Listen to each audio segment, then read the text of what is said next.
Hello, beautiful souls. How are you? Anj Granary here. If you're watching this video, it is because you signed up at some point for my newsletter, probably signed up for my webinar or some meditations, and that's why you're on my list. And I'm really happy to have you here because we are part of the same tribe, and that is the MECFS Recovering Tribe. And even though you may say, well, Anj, like, I'm not recovering. I've been sick 20 years. I've been sick 5 years. I've been sick 8 years. One of the things that I teach when I coach is that a mind shift from I am chronically sick to I am recovering. And this really isn't about brainwashing yourself. It's about looking at your circumstances a little different. So in my program, I talk a lot about failing forward. And I want to share this with you because we're just about to start another cohort. And I hope that if you're listening, that it will give you a little bit of encouragement and confidence moving forward. You know, I think that anybody who has MECFS, we tend to be really hard on ourselves. We tend to be perfectionistic. We tend to be overachieving. We tend to be high performance.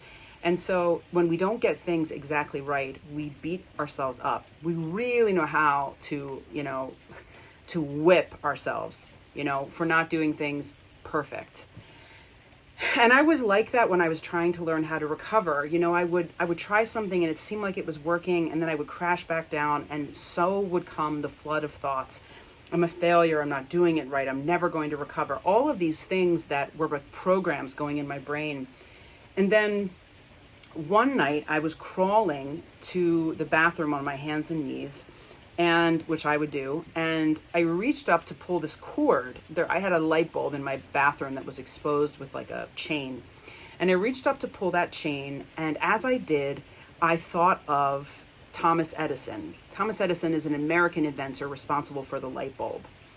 And Thomas Edison, he failed at building the light bulb nearly 1,000 times before he finally invented the light bulb. And I had my hand on the chain, and I was thinking about Thomas Edison, and I was thinking about an interview someone had with him where they said, how did it feel to fail at building a light bulb 1,000 times? And Thomas Edison said, I didn't fail 1,000 times at building a light bulb. I found 1,000 ways to not build a light bulb. This concept deeply resonated with me in that moment. And I realized that if I shifted my mind from thinking about all the things I was doing in recovery from failing to one of curiosity, to one where every single thing I was doing was teaching me how to not build recovery, then the whole process wouldn't have to be such an emotional labor for me, because everything I was doing was suddenly not failing, but failing forward, meaning everything was helping me recover. I know it's a little bit of a hard thing to swallow when you're so ill, but it really made a huge difference for me. And I actually ended up, when I recovered years later, building my recovery program on this concept. And I teach this to my cohorts, this mind shift, because it can provide so much psychic relief. And though it is not by any means the cure to MECFS, the mind shift from one of I'm doing everything wrong, nothing works, I'm never going to get better, I'm never going to recover, see I failed again, see I crashed again, to what can I learn from what just happened? What are the symptoms trying to teach me? What is this crash? How can I use this crash to fine tune my recovery a little more?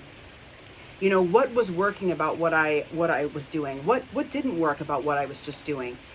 If you can change your mind from one of everything I do is wrong to one of openness and curiosity, and letting the symptoms and the illness teach you something about how to fine tune your recovery process, then it becomes a much less, for lack of a better word, horrible thing to go through, because you realize you're on this journey. And it's easier to believe that you're heading in the direction of wellness. So with that being said, my program, The Edison Effect, it launches again, another cohort, October 1st. It's just 2 days away.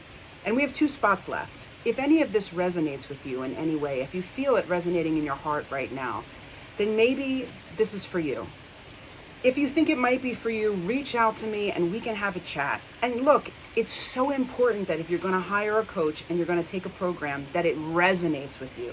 It needs to deeply resonate. I believe this so strongly. And if I meet and talk with someone and it doesn't resonate for them, I immediately say, this isn't a good fit. And I try to point them in the direction of a program that I think will resonate for them. Because the most important thing, my friends, is that you get better. It's not about me. It's about you getting better. So if this resonates with you, and if you think that you might want to learn more, reach out to me. And if it doesn't resonate with you, I hope that you find the program, the coach that does. I hope you never, ever, ever stop believing that you can get well, that recovery is possible. I hope you come to understand that your body is a magnificent healing masterpiece, that it is always, always fighting for you, always working to restore homeostasis, and that healing is possible. A cure is not. We don't have a cure, but a cure and healing are not the same thing.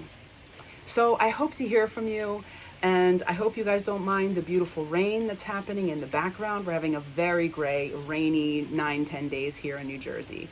And maybe I'll see you in the Edison Effect. I certainly hope so, because it's an honor and a joy for me every single time that someone entrusts a little piece of their journey to me. I'll see you soon. Take care.